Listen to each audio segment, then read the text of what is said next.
Welcome to Stories Podcast. I'm your host, Amanda Weldin.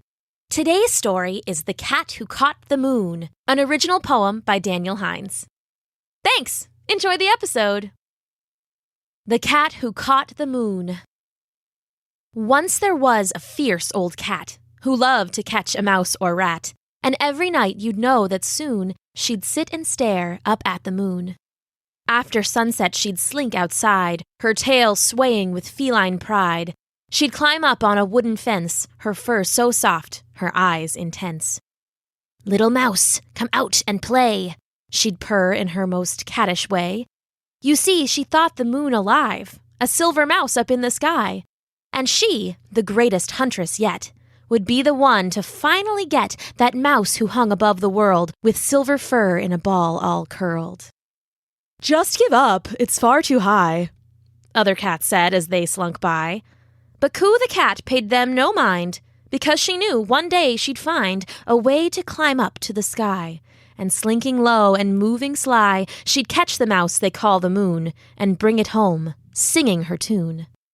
"I've climbed the sky and scratched a star, and caught the mouse who ran so far. Don't know my name, you'll know it soon. I'm Coo the cat who caught the moon." But all of that was just a dream, so she sat down on her fence to scheme. She needed something to climb up high, or better yet, a way to fly. She crossed the yard and found the barn, bravely ignored a ball of yarn, and then called up into a rafter. "Owl, you're the one I'm after." "Who, me?" the owl said, from the rafters leaning down his head. "Oh no, Coo cat, just move those feet. I'm not the kind of bird you eat." "I'm not here to eat, I want to talk. You fly at night without a flock. Teach me to fly like a balloon, to catch the mouse they call the moon." The owl laughed, its feathers quaking. It laughed so hard the barn was shaking.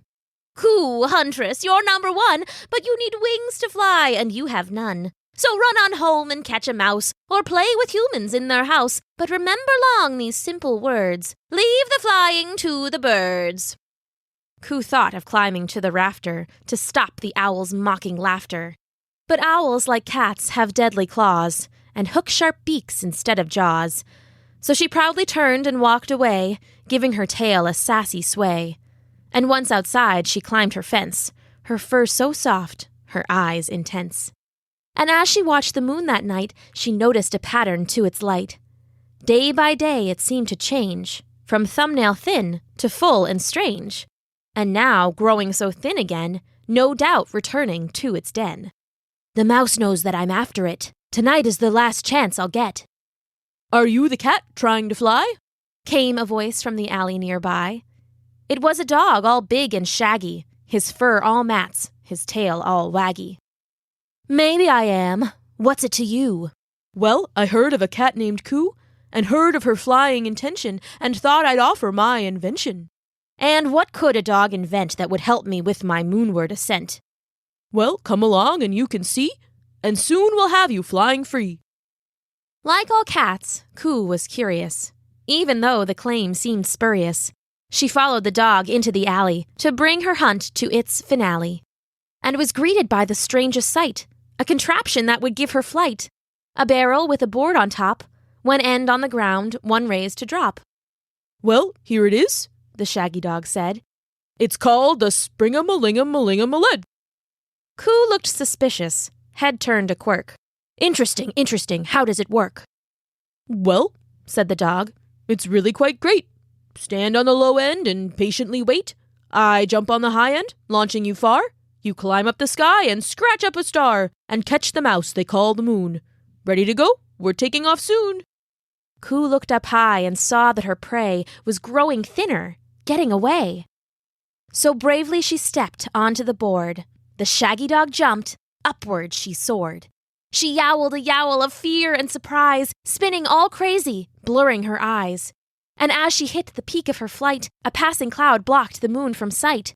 But a bright bug, bumbling happily by, caught Coo's whirling, twirling eye.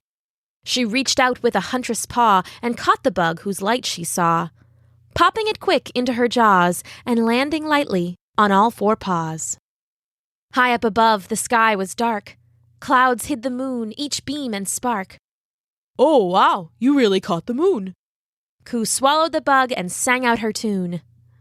I've climbed the sky and scratched a star and caught the mouse who ran so far. Don't know my name, you'll know it soon. I'm Coo, the cat who caught the moon.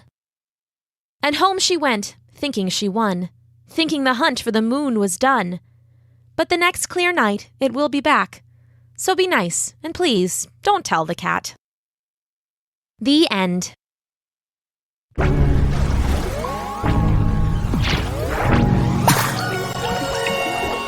Thanks for listening!